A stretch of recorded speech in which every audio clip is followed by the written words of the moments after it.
નર્મદાના તિલકવાડા ખાતે મહાનુભાવોના હસ્તે માટીના કુંડાનું વિતરણ કરી વિશ્વ ચકલી દિવસની ઉજવણી કરવામાં આવી।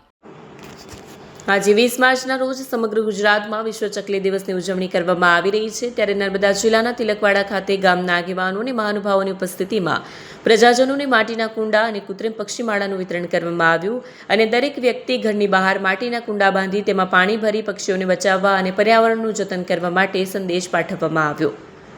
નર્મદા જિલ્લાના તિલકવાડા ખાતે ગામના અગ્રણી એવા Chandramouli Swamiji, Tilakwada police inspector AP Solanki, forest અધિકારી અમૃતભાઈ, સામાજિક આગેવાન અરુણ તડવી તેમજ સેવાભાવી યુવાનો દ્વારા મહાનુભાવોના હસ્તે આ સેવા કાર્ય કરવામાં આવ્યું।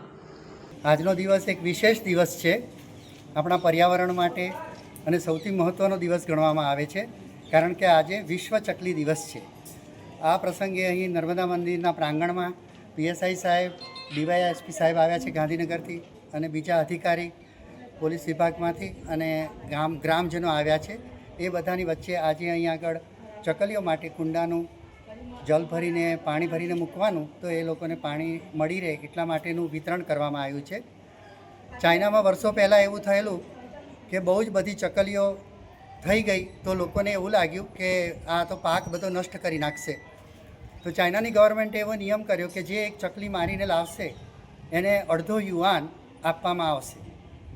તો એટલી બધી ચકલીઓ લોકોએ મારી નાખી, તો પછીનો જે પાક હતો એનું જે પોલન એક છોડથી બીજા છોડ સુધી જવું જોઈએ એ બધું અટકી ગયું, ખેતી પર મોટું નુકસાન થયું। અને ત્યાર પછી ચાઇનાની ગવર્મેન્ટે ઊંધો નિયમ પછી કર્યો કે ચકલીઓનું બ્રીડિંગ કરો અને ચકલીઓ જેટલી વધારે થાય એટલી વધારે કરો। તો આપણને એવું લાગે છે કે આ સૃષ્ટિમાં કેટલાક પ્રાણીઓનું અસ્તિત્વ આપણા માટે કદાચ અર્થહીન હોય, પરંતુ ભગવાને કોઈ પણ વસ્તુ એવી નથી બનાવી કે જેનું પ્રયોજન ન હોય। તો મારા બધા જ ભક્તો અને ગ્રામવાસીઓ અને જે કોઈ છે ઉપસ્થિત અને અહીંયા અનુપસ્થિત છે બધાને એક જ વિનંતી કરવાની કે એક નાનો બાળકો અથવા તો કશામાં જલ પાણી ભરીને મૂકો જેથી પક્ષીઓ પી શકે એમ। દુનિયામાં એનાથી વધારે મોટી સેવા બીજી કોઈ જ નથી। ચકલી એટલે માત્ર ચકલી નહીં, ચકલી દિવસ દ્વારા એ પણ કહેવામાં આવે છે કે તમામ પ્રકારના પક્ષીઓ, પ્રાણીઓ એને મનુષ્ય પોતાની સાથે સહકારીતાથી જીવન જીવે તો આ પર્યાવરણ અદ્ભુત રીતે ચાલતું રહે। બધાને એ જ નમ્ર વિનંતી કે આ જે ભગવાનની સૃષ્ટિ છે એમાં ચકલીઓનું વિશેષ રૂપે જે મહાત્મ્ય આજે વર્ણવવામાં આવ્યું છે, તે જ રીતે બીજા પક્ષીઓ માટે પણ આવું પાણી મૂકીને કે ચણ નાખીને આપણે સેવા કરતા રહીએ તો આ સૃષ્ટિનું જે ચક્ર છે એ વ્યવસ્થિત રીતે ચાલ્યા કરશે। નમસ્કાર। જય હિન્દ, જય ભારત।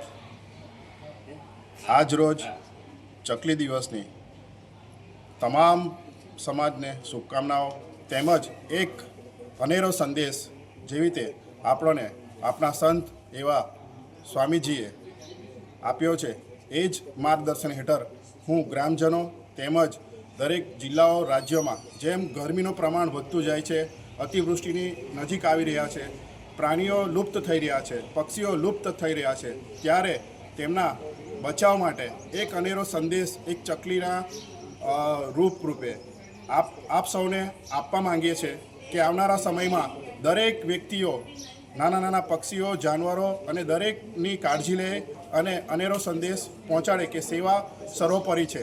એવી જ રીતે આપણે સંદેશમાં ઘરે ઘરે ચકલી માટે માળા બનાવીએ।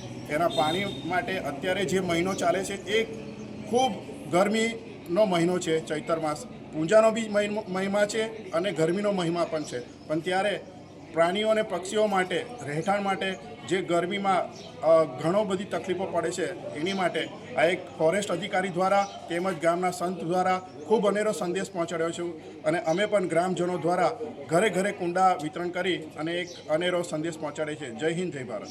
વિડીયો જર્નાલિસ્ટ વસીમ મેમન સાથે સત્યા ટીવી ન્યૂઝ, નર્મદા।